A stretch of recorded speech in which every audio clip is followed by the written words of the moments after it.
Hello and welcome to Study English IELTS Preparation. I'm Margot Politis. Today we'll look at some aspects of discussing a topic, which is something you are expected to do in Part 3 of the IELTS speaking test.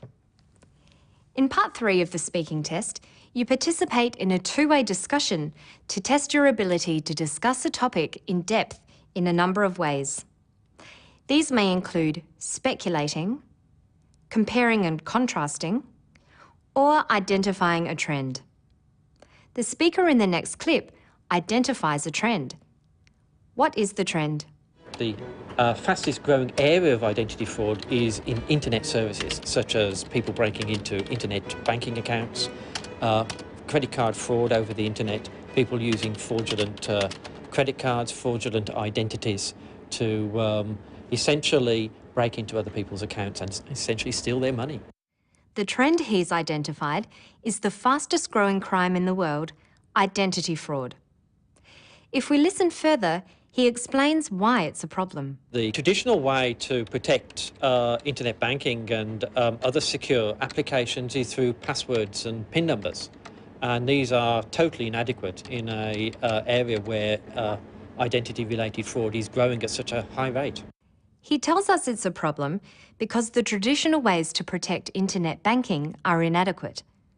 But he has a solution. Let's hear what it is.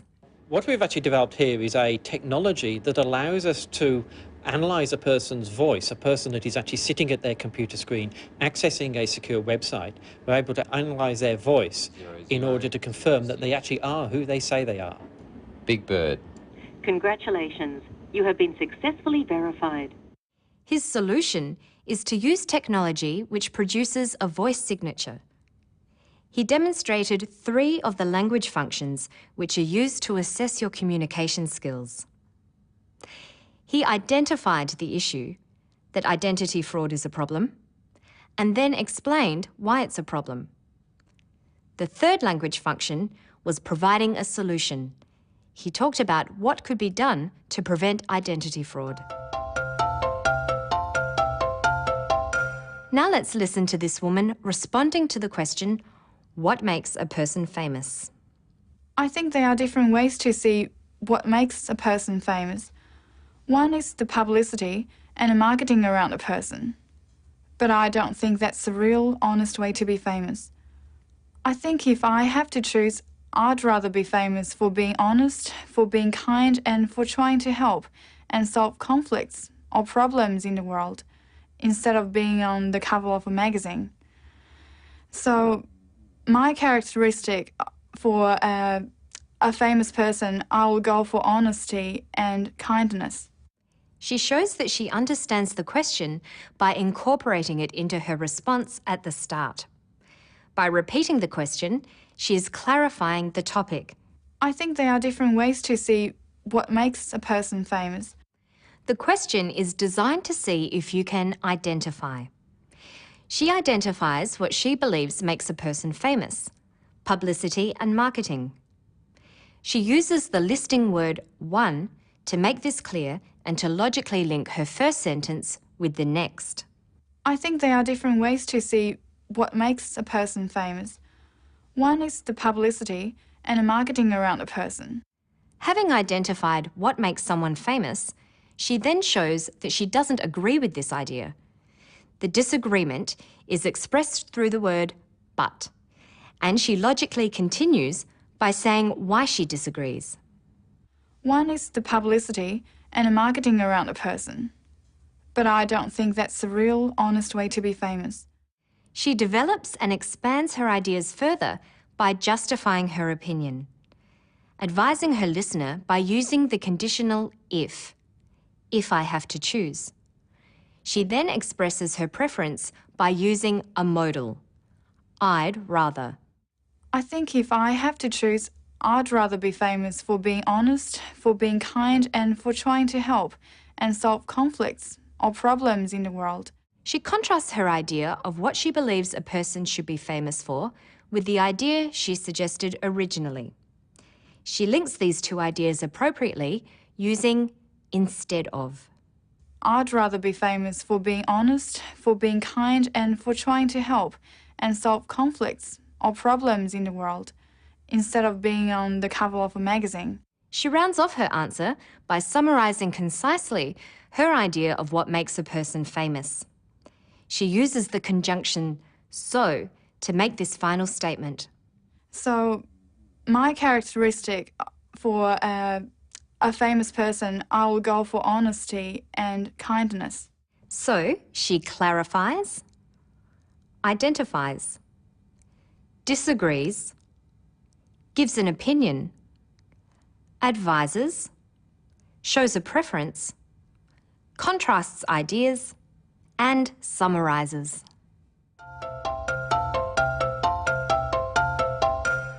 In order to respond fully, appropriately, and coherently, there is a number of skills you need. You should be able to quickly recognise what the question is asking. A do you think question, such as, do you think there is too much violence in films today, needs a reply that gives your opinion. A question such as, what makes a person famous, requires you to identify. Look at this question. Why do children like eating fast food? You may have an opinion about this, but before you give it, you might explain and give reasons why children eat fast food.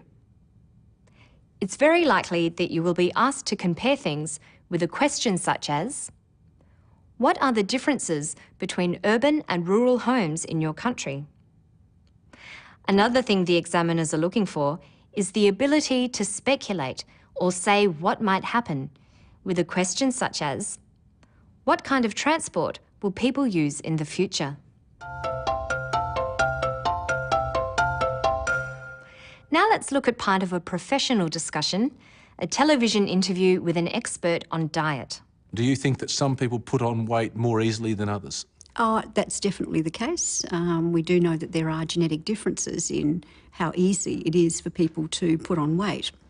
That's not necessarily related only to their metabolism. It may also have to do with how much they are driven to eat. And so the degree of appetite control is better in some people than others. And it's got nothing to do with willpower. It's just the way people are wired. She was asked for her opinion with the question, do you think that some people put on weight more easily than others? Being an expert, she gives it quickly and decisively. Oh, that's definitely the case. She means that she completely agrees with the idea that some people put on weight more easily than others. She goes on to give the reasons why she believes that. We do know that there are genetic differences in how easy it is for people to put on weight. That's the first reason. Some people put on more weight from the same amount of food because they're born that way. There are genetic differences. But there's another reason. Listen to the way she develops this. That's not necessarily related only to their metabolism. It may also have to do with how much they are driven to eat. That's not necessarily related only to their metabolism. Metabolism is how your body responds to food. The important words are not necessarily related only to. This means that metabolism is not the only reason people put on weight. Another reason may be how hungry people are, how much they are driven to eat. Notice she introduces this idea with the word may. This means this time she's not completely certain that this is the case. Listen again. That's not necessarily related only to their metabolism. It may also have to do with how much they are driven to eat. She concludes with a hypothetical example using if. So that if you put some people in a situation where there's a smorgasbord, some people will be able to control exactly how much they need to eat. And some people don't have an off button, do they? And some people don't have an off button. That's all for now. To find more information about Part 3 of the speaking test, visit our Study English website. Good luck with your studies. Bye for now.